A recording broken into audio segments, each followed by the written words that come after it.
This is a production of WKNO Memphis. Production funding for Behind the Headlines is made possible in part by the WKNO Production Fund, the WKNO Endowment Fund, and by viewers like you. Thank you. The controversy over the ownership of school buildings in Germantown. Delta Airlines announces layoffs, and Memphis Mayor A.C. Warden issues an executive order to process a backlog of rape kits. All that and more coming up on Behind the Headlines.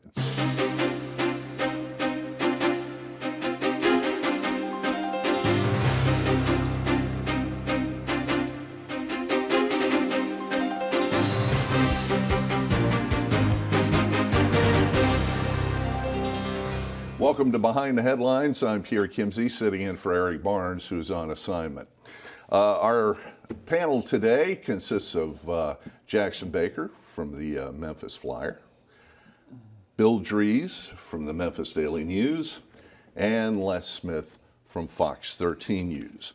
Our first topic has to do with school buildings. The Shelby County Schools clarified their position on the matter finally. And Bill, what did they have to say? Well, this is a proposal from Superintendent Dorsey Hobson that it's going to be up to the school board to vote on it at some point. And it involves not only school buildings in the unincorporated county outside of anyone's city limits, it also involves about 18 to 19,000 students who live in those unincorporated areas. And basically, Hobson has come up with a plan that would say the Shelby County school system will have a plan to educate those children.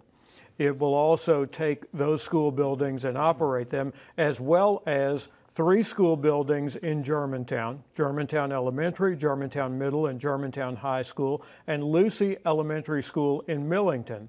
Those 4 schools are within the city limits of Millington and Germantown, which is a big complication in this whole plan and will probably require some further talks. But the initial response from the suburban mayors, from 5 of the 6, was positive to this. They viewed it as a positive development, something that is a basis for talks to move on now and into the new school year. The mayor of Germantown, Sharon Goldsworthy, does not like the plan. Yeah, well, now, Les, you also covered the story. Give me an idea of what Sharon Goldsworthy had to say about this. Well, Sharon Goldsworthy is definitely upset. I mean, they had banked on having all these schools and all under the tent of Germantown. The problem is she doesn't really have anywhere else to go. I mean, under the, before, previous times, the munis were always able to get under the legislative tent. They could go to Nashville, they could get help there, something would be crafted for them. But if Goldsworthy and Germantown are left out there by themselves, do you truly think that they would go back to the state, let's say Senator Norris or Curry Todd or someone else, to craft some legislation for one particular school district or municipal district? I don't think that's going to happen. That's why this is a masterstroke. It puts the unified system in control. And after all, possession is 9/10 of the law. Right now, they own the school buildings, all of them. Collierville, as far as the eye can see, to the county line. And this idea of having outposts in the municipal area is astoundingly good, not only in itself, but as leverage, because they still have to cross another bridge. What's it going to cost the municipalities to get the buildings? That hasn't been resolved yet. Mm-hmm. They're not going to be free. They're not going to be leased for $1 a year. They will be leased. That's the wrinkle they're going to insist on. The school board will, but at a fairly significant rate. Well, actually, Superintendent Hobson left open the option that they might do it for a token amount, and there are some of the suburban mayors for leverage, yeah, who are saying that they certainly hope that it can be for a token amount, and several of the school board members, including David Reeves, have voiced that desire for that to happen. With Germantown and Millington, what has happened here is that the school system, Hobson in particular, has said that we think that we're going to need additional schools to handle the growth that is in the eastern part of the county. These 4 schools are specifically a hedge against that because they don't believe that the county commission will approve the capital funding necessary to build new schools to handle that growth. That's really the issue, and it really puts at risk whether all these municipalities will be able to begin next year. They may not be. In fact, I doubt they will. Well, you know, we've sat at this table over the years and said, surely the state legislature won't get involved in this situation. Well, they may not, because what Les pointed out, Yeah. because that united front has been broken. Yeah, I guess it'll be tough. And then, of course, observing from all of this very closely is the Shelby County Commission. They are the ones who are responsible for the lawsuit, the school merger lawsuit that's now almost 3 years old, whatever. And this week, Chris Thomas, Republican member, decided that he was talking about maybe we ought to just go ahead and just dismiss this lawsuit and put it up for a vote. And so he sent out all these feelers to the media, especially, I'm going to, on Monday, I'm going to introduce this thing and we're going to take it to a vote. And then when we got there, it wasn't exactly that. Well, and also the attorneys for the commission had basically said, we're not there yet.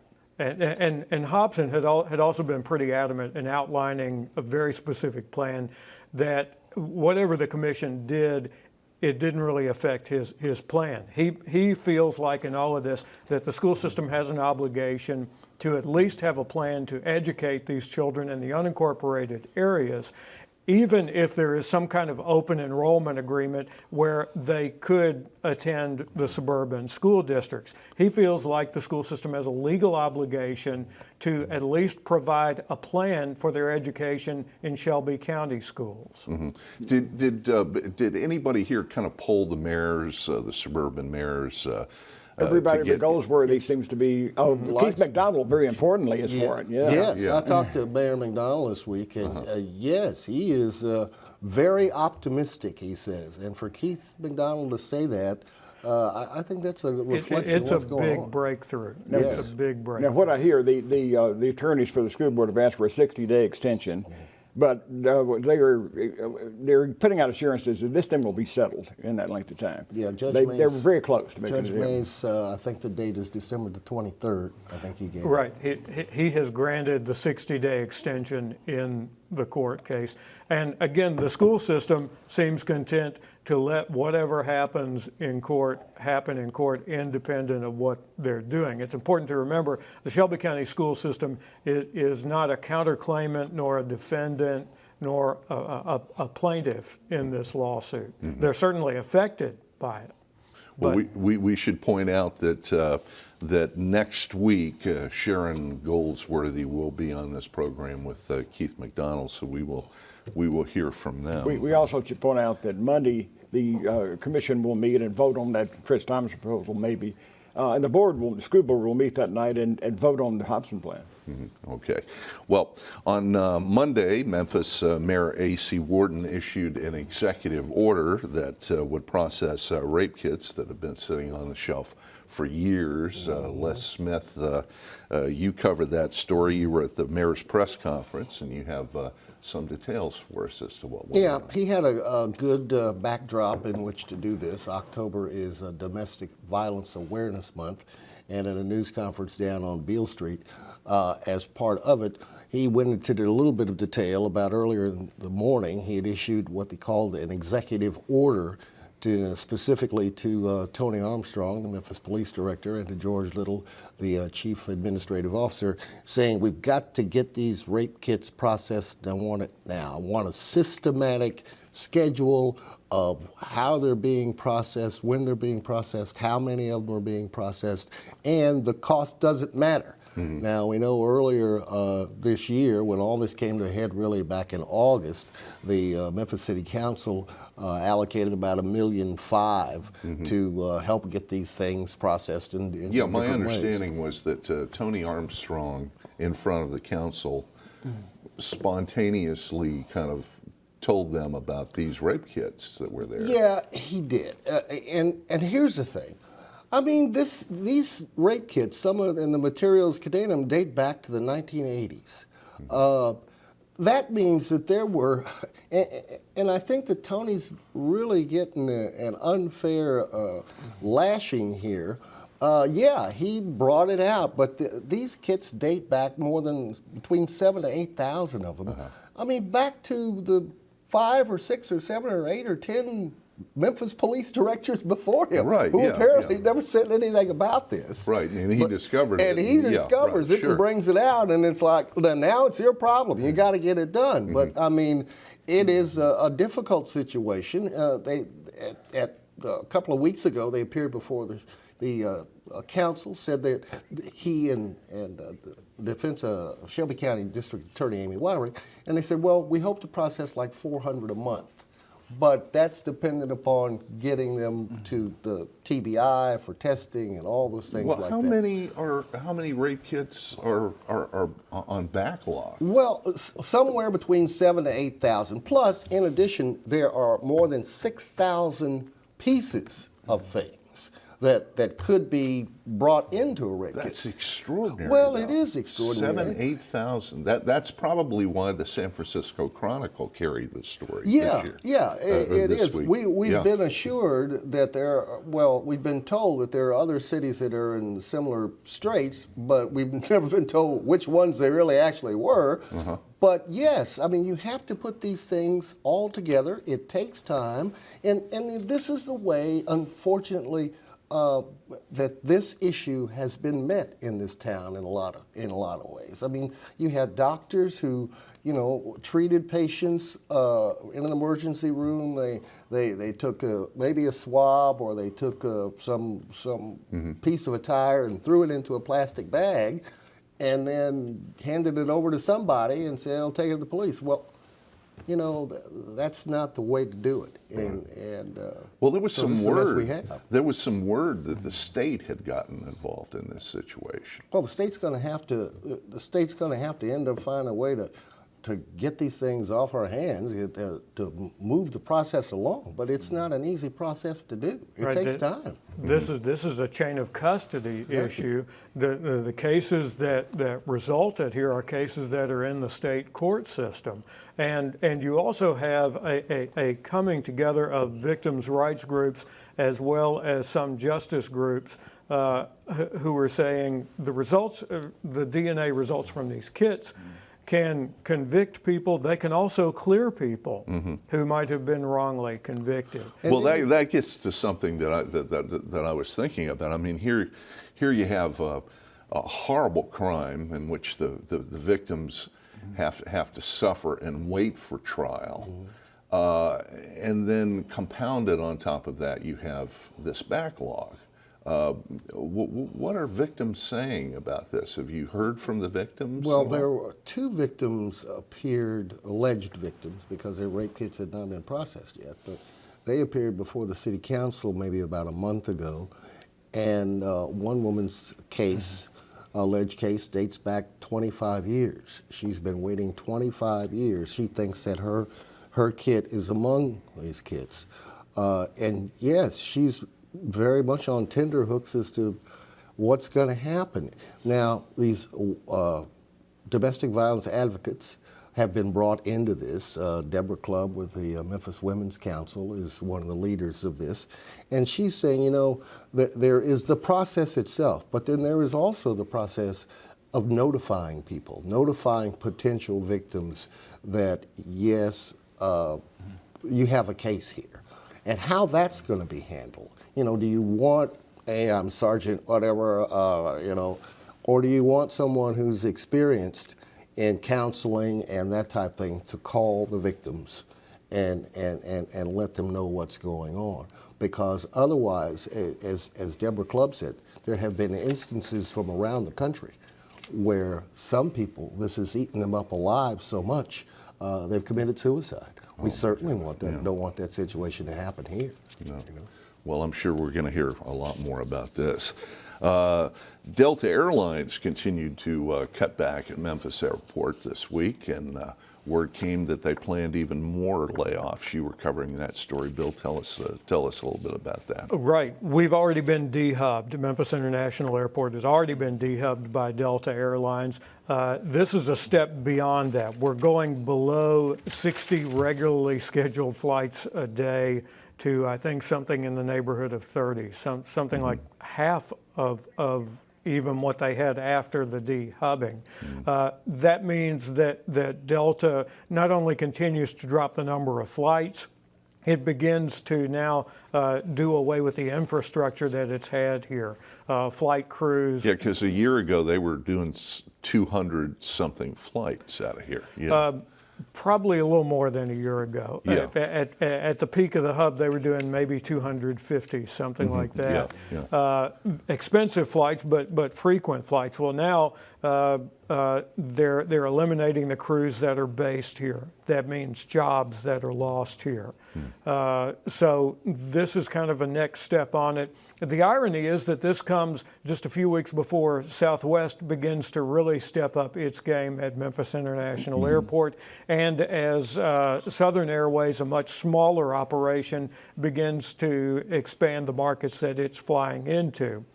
Now, Southwest and Southern and some of the other prospects that they have who are coming here, that's in no way going to bring the airport back up to the hub status it had with Northwest, with Republic, with Delta. So we're still in a very interesting transition at the airport. Yeah, that's pretty exciting to know that we're going to have some more low Frontier cost. also. Frontier as well. Yeah. Right?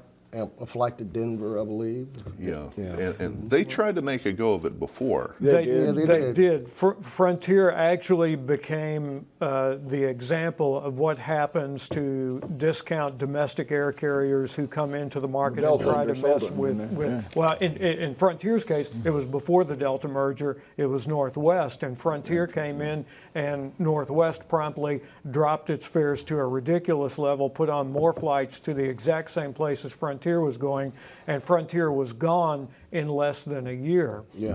And that was a message to the other air carriers that really discouraged them from even trying to come into the market. But now the big bad wolf is gone, and at least that's one compensation. Here comes Mouse back. Exactly. Yeah. Well, while I've got you here, Bill, let me ask you a little bit about the Beale Street bankruptcy proceedings that have been going on. Where are we with that at this point? The city, the other parties will be going into bankruptcy court. They have a hearing scheduled for November 6th. And at that hearing, it's anticipated that there will be a settlement between the city of Memphis and Performa Entertainment, the developers and managers of the district since it reopened in 1983. The city has basically worked out a plan that will pay for a loan that John Elkington, the founder of Performa, made to upgrade Handy Park. That had been the one sticking point in this. If the bankruptcy court signs off on it, then the city will have day-to-day control and will move to first an interim management firm as it picks a permanent management firm for what amounts to the second phase of the Beale Street District's development. Okay. Well, some interesting political goings on this week. Jackson Baker, our political watchdog over here, has been taking a look at them. It looks like the clerk of courts race is going to be pretty interesting. The juvenile court clerk's race is going to be very interesting. Henry Brooks of the Shelby County Commission, who is the one who prompted the Department of Justice investigation of juvenile court, which is causing all these extensive changes, and it's a great feather in her cap. She was on her way to getting the Democratic nomination to oppose Joy Tulianis, the current clerk, who's a Republican. But here comes Kenneth Moody, a blast from the past. Kenneth Moody used to be the director of public services and neighborhoods for the city of Memphis under Willie Harrington.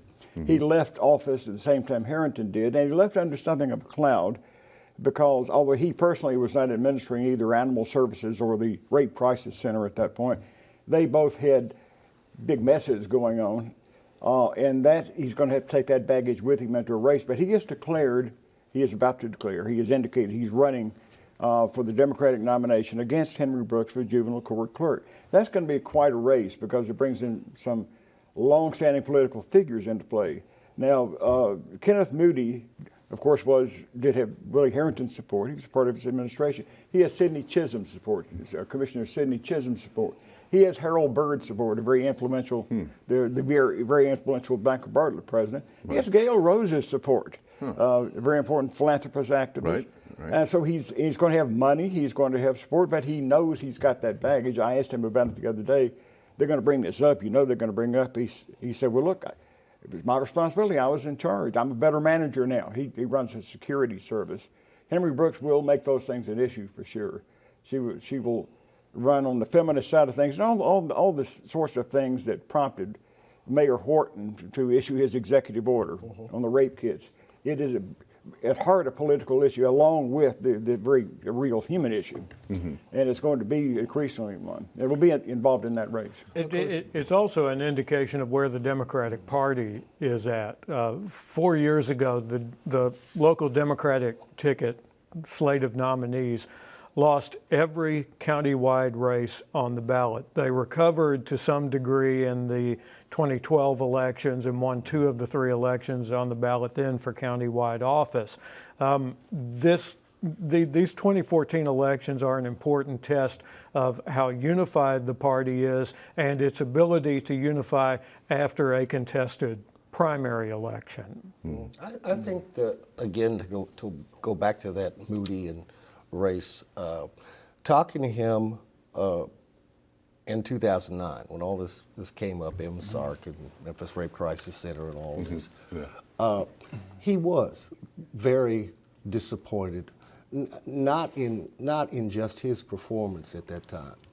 He kind of gave me an outgoing interview at that time, but in the whole political system, he seemed like a guy that was just, I'm done. You know, former Tiger basketball player, very popular. This was the first time he'd ever really faced adversity. Very people sincere coming guy, after. yeah. Very sincere guy. So it does. It takes time to heal. But that's the great thing about politics. So I mean, you take a couple of years off. Well, I'm healed. I'm coming back. You know? And his role in the administration had been different than that of an elected official. He was an appointed division director, which is a totally different level of politics than running for office and holding an elected office. And we might say, too, at that point, that wasn't Willie Harrington's finest hour either. He got in front of the city council and said something about, why am I being Who cares bothered about by this trivial Who cares stuff? about this trivial stuff and all that? And then Wharton comes to his rescue and helps him out there. But yeah, Ken was part of just the current, the wave. You know, that was it. But if he's back and he's ready to go, That'll be a good race. That's going to be a good race. Yeah. Well, and also Henry Brooks was very much involved in the juvenile court. She situation. prompted that Department of Justice report. She made accusations which the DOJ looked into, and basically they vindicated her accusations. And the court is still trying to meet up with what the department wants. And that's what she will run on. She Right. will run on Yeah. as And- being the and she person who should. complained. Legitimately so. But I tell you what, there is every time that anyone from Juvie Court comes before the county commission and Henry Brooks is there, it is a contentious atmosphere from the moment they walk in the room. Well, she's not the only one. And she's not the only one. She's actually acquired allies on the commission. And because of her fight that she really pushed. she this usually and came operates through. without allies on the commission.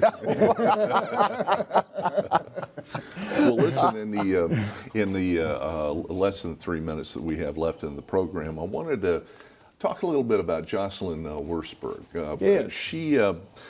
We were lucky enough several weeks ago to host an interview program where I got a chance to sit down and talk to her about her work during the days of civil rights struggle. And it's pretty much an untold story, at least from my point of view. I had never heard about some of the things that she had done, organizing the ladies' groups, which would go in and they would call themselves a luncheon club. but basically what they were doing is that Preparing the way. they were preparing the way, but they were doing it in an almost a kind of very genteel Southern passive aggressive way, you know, but it made for change nonetheless. But Johnson put herself on the line back then, and that's why, as you know, they have named a Jocelyn Wurzburg Human Rights Award, which will be given out every year in this state. She also was being inaugurated into the Tennessee Hall of Fame this weekend. So this is Jocelyn Wurzburg week here in Shelby County. Well, Tennessee. I had no idea. No, she told me about a diverse group that she had helped form, in which they had various people, African American women and various people, and they would go to groups, and this was after the assassination of Martin Luther King, and when Memphis was trying to heal, and it really helped heal the community to hear from such diverse groups, you know, after the assassination. And if you know her, of course, you know that she is the nicest possible person. No ounce of confrontation in her makeup, but she is very successful in building these bridges. Yeah. I also wanted to note the passing of Barbara Sonnenberg, too, the former Memphis City Council person, 15 years on the council. Also on the Memphis City Schools Board Yes. as well. Wonderful woman, great leader, quiet, strong. When she spoke, people listened. She was a good woman. Well, on that note, we want to thank you for watching us, and join us again next week.